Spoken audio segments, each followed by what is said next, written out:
हम बात करें कल सुप्रीम कोर्ट में स्टेट की सुनवाई थी। सुप्रीम कोर्ट ने मरकज़ से सियासतों की जो है जवाब तलब किया। आप कैसे देखते हो सुप्रीम कोर्ट का फैसला? देखिए, मैं यही कहना चाहूँगा कि सुप्रीम कोर्ट ने कल ही उनसे जवाब तलब नहीं किया, बल्कि 2019 के बाद बहुत सारी जो जमातें हैं रियासत जम्मू कश्मीर की रीजनल पार्टीज, उन्होंने जो है सुप्रीम कोर्ट के अंदर जो पिटीशन सबमिट की थी कि दफा 370 को, स्टेट हुड को, 35A को, इन तमाम जो हमारी यहाँ की जो खसूसियात, खसूसी पोजीशन जो हासिल थी रियासत जम्मू कश्मीर को, उस वक्त की रियासत जम्मू कश्मीर को, उनको रेस्टोर करने के लिए जब सरकार से मायूस हो गए थे तमाम लोग, तो उन्होंने क्या किया था कि उन्हें सुप्रीम कोर्ट का रुख किया था। और सुप्रीम कोर्ट ने कई बार जो है मरकजी सरकार को जो है जवाब देने के लिए कई बार नोटिस निकाली है। तो आज तक मरकजी सरकार ने कभी जो जवाब दिए उनमें जो कमी पेशी रही, तो फाइनली जो ये 10 अक्टूबर के लिए जो सुप्रीम कोर्ट में सुनवाई थी और जवाब देना था सरकार ने, वो नहीं दे पाई और फिर से 1 महीना दिया गया है। तो हम यही कहना चाहेंगे कि स्टेट हुड जो है, रेस्टोरेशन ऑफ स्टेट हुड जो है, वो रियासत जम्मू कश्मीर के लिए अशद जरूरी है। उस पर कोई भी पार्टी, यहाँ की रीजनल पार्टी जो मेरे ख्याल में कंप्रोमाइज करने के लिए तैयार नहीं है। हम सब लोगों की ये आशा है, हमारी उम्मीद है कि फौरी तौर जो है रियासत जम्मू कश्मीर को वापस स्टेट का दर्जा दिया जाना चाहिए, ताकि यहाँ के लोगों की जो उम्मीदें थी स्टेट गवर्नमेंट से, और स्टेट गवर्नमेंट भी जो है आजादाना तौर पे अपनी पावर्स का प्रॉपर इस्तेमाल करके जो भी यहाँ पे खलीज एक गैप बन चुका है डेवलपमेंट के रास्तों में, उनको वो पूर्ण कर पाएगी। मेरा आखिरी सवाल आपसे रहेगा मौजूदा हुकूमत के हवाले से। इसे जो है 1 साल बराबर हो गया है हुकूमत बने हुए, और इन्होंने अब तक कुछ डेवलपमेंट नहीं की, जो वादे किए थे लेकिन वो भी पूरे नहीं हुए। क्या लगता है आगे 4 सालों में वो पूरे कर पाएंगे? थोड़ा सा सवाल।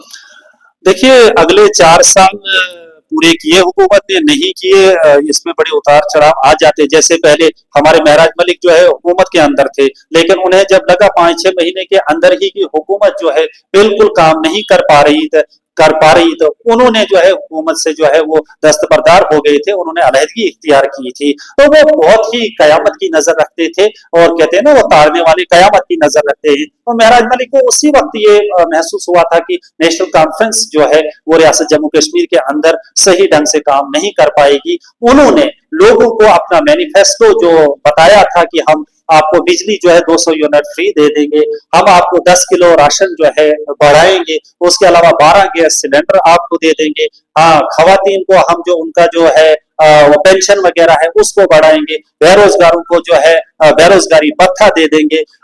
उसके अलावा बहुत सारे वादे किए हुए थे नेशनल कॉन्फ्रेंस ने, लेकिन आज की डेट में 1 साल गुजर जाने के बाद एक भी पॉइंट पे, एक भी वादे को वो फुलफिल नहीं कर पाए हैं। तो अगर 1 साल में एक वादा पूरा नहीं हुआ, तो क्या वाकई 5 साल में 5 वादे पूरे हो सकते हैं? तो हम तो यही कहना चाहेंगे कि हमेशा नेशनल कॉन्फ्रेंस ने लोगों को बहुत सारे वादे तो किए हैं, बड़े सारे लॉलीपॉप तो दिखाए थे, लेकिन कभी भी किसी भी दौर में, मैं आज एक बात ये कहना चाहूंगा कि नेशनल कॉन्फ्रेंस 1947 के बाद जब हमारे ये 370 यहाँ पे था, ये जो दफा 370 था या 35A था, उन्होंने पिछले 60-65 साल में उसको परमानेंट नहीं कर पाई थी। अगर उस दौर में उसको परमानेंट किया होता, आज ये नौबत ही नहीं होती, ना स्टेट हुड की, ना 370 की, ना 35A की।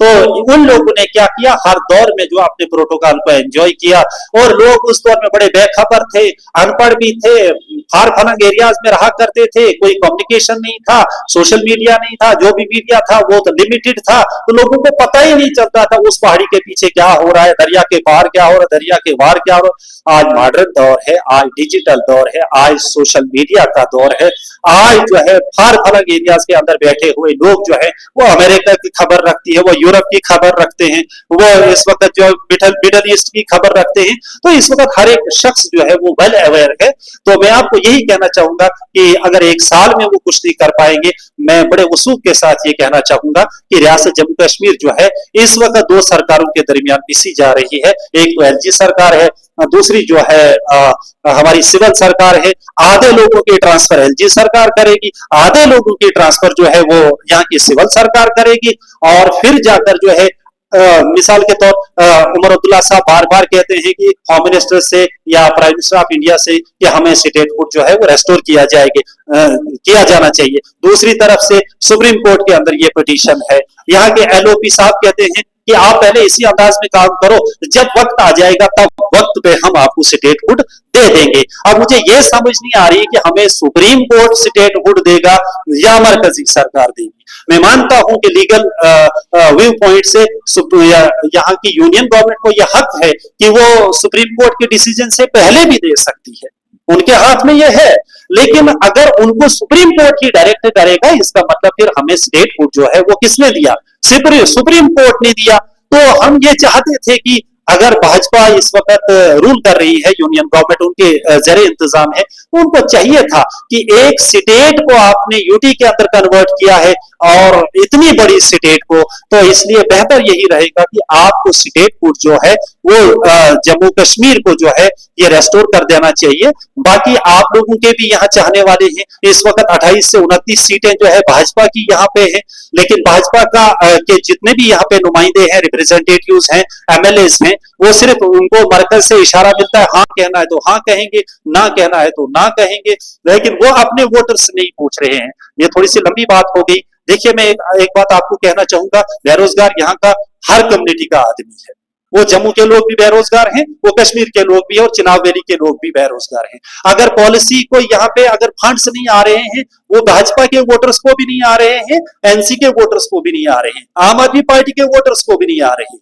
अगर यहाँ डेवलपमेंट रुकी हुई है तो यहाँ की आवाम सब जो है उसमें उससे मुतासिर है। सिर्फ प्रोटोकॉल वाले, ना ही एनसी वाले मुतासिर हैं, ना ही भाजपा वाले मुतासिर हैं, ना ही कांग्रेस वाले, वो एंजॉय कर रहे हैं। लेकिन यहाँ अगर नुकसान किसी का है, वो यहाँ की हर कम्युनिटी का है, हर बेरोजगार नौजवान का, यहाँ बुजुर्ग का, खातून का, हर एक का है। तो इसलिए मैं यही कहना चाहूंगा, हमें कोई उम्मीद नहीं है कि नेशनल कॉन्फ्रेंस जो है यहाँ पे कुछ कर पाएगी। अगर वो करना भी चाहती है तो अपोजिशन उसको करने नहीं दे रही है, क्योंकि यहाँ पे स्टेटहुड को रेस्टोर करने की दौड़ में यहाँ पे सिर्फ क्रेडिट के लिए जो है लड़ा जा रहा है। भाजपा चाहती है हमें क्रेडिट मिले और एनसी चाहती है हमें क्रेडिट मिले, तो ना उन्होंने उनको देना है, ना उन्होंने उनको देना है। तो इन दोनों की लड़ाई में तीसरे का सत्यानाश है, और वो सत्यानाश जो है यहाँ के बेरोजगार नौजवान का, यहाँ की आवाम का है। शुक्रिया। ये थे मेरे साथ आम आदमी पार्टी के स्पोक्स पर्सन फारूक साहब। इन्होंने पूरी तफसील हमसे बात की, सिग्नेचर कैंपेन के हवाले से, स्टेटहुड के हवाले से और एनसी की जो है 1 साल मुकम्मल सरकार बनने पर। आप देखते रहिए जेके मीडिया न्यूज अपडेट। इजाजत, अल्लाह हाफिज।